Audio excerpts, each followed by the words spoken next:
Howdy y'all, Fuzzy Biker here at Baxter Cycle in the mighty Minitropolis of Marnie in the magic back room. We'll take a walk around here in a minute, but check this thing out.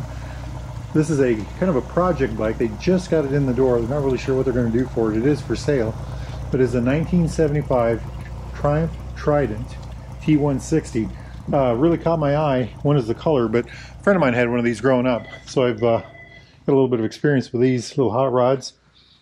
Really interesting looking motorcycle in a lot of ways. So what is it? It's a 741cc, 60 horsepower, 3-cylinder, air-cooled 3-cylinder. Check that out. Just a really neat motor. It's a 3-cylinder, but it's called a 3 into 4 into 2 exhaust system. Check that out. The center one splits on either side of the frame there. So 3 cylinders, 4 pipes, 2 outlets on the back. Kickstart only? Nope, it's got electric start. 75, I think, was the first year for the electric start. And that's the starter right there. 3M all carburetors. I think I found that they were 27 millimeters. Yeah, 3M all concentric, 27 millimeters. Big old oil cooler on the front. This, I think, I don't know if it was the first year for disc, but it had disc brakes.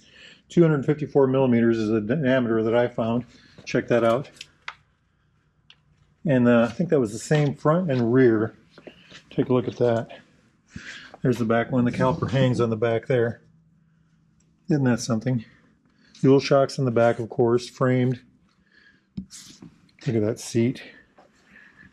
Really interesting looking motor. Choke right there, of course, carbureted. Like I said, I'm 3M all carburetors. This is probably the tack drive right here.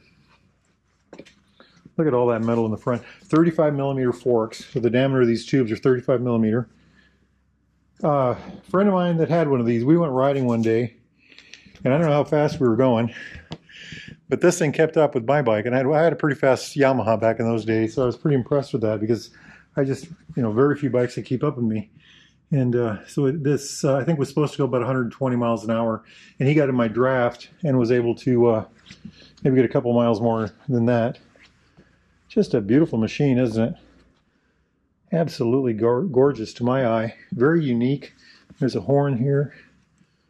Just a lot of little details, I think there's 3 sets of points under here. I'm guessing it's overhead valves with cams down here. Of course, like I said, the 3 sets of points underneath there. I believe there's 3 sets. 5-speed transmission, by the way. Here's a Kickstarter. Like I said, the electric starter right there. Airbox, the coils are back there. I assume there's more than one. Can't really tell. I don't know if there's an oil tank or if this is a dry sump. Check out the linkage back here for the carburetors. Yeah, y'all see that moving? Very interesting. Just a thing of beauty to my eye. 19s front and rear. I think they were 4.1 by 19.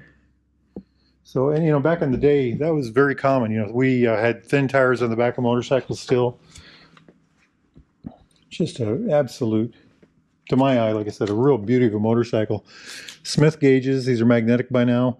Tachometer on this side. Speedo on that side. I always mention there's a fellow down the road here that works on the Smith gauges. He can print new faces, put new glass, whatever you need, rebuild the interiors. I don't know if this thing has a battery. I don't think so. This says neutral light, turn signals up here, ignition light, high beam light right there. Over here, this says high-low for the lights, so I'm guessing that's that. Blinker, horn. Hey, they're even labeled on this side anyway. Over here, we've got, I don't know what that is. Maybe a kill switch. Hydraulic brakes, these are the ancient style front hydraulic brake caliper from back in the day.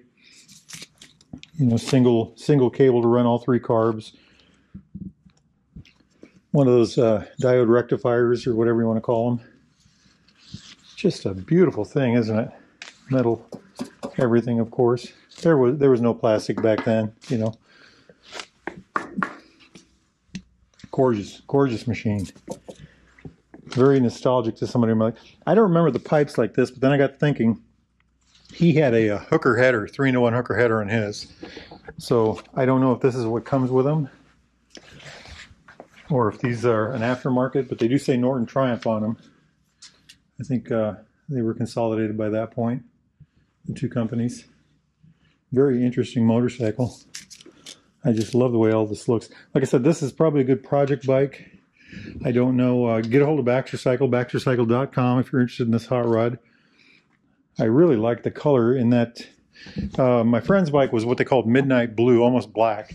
And I think it actually looks better in a brighter color. Lovely machine. Lovely. Of course, here's a whole slew of other Triumphs. There's a couple triples back there, but hey, life is good. Life is good. We got 7 inches of snow the other day, and so there's no riding for me today. But if it's nice where y'all are at, get out and ride, my friends. Wahoo!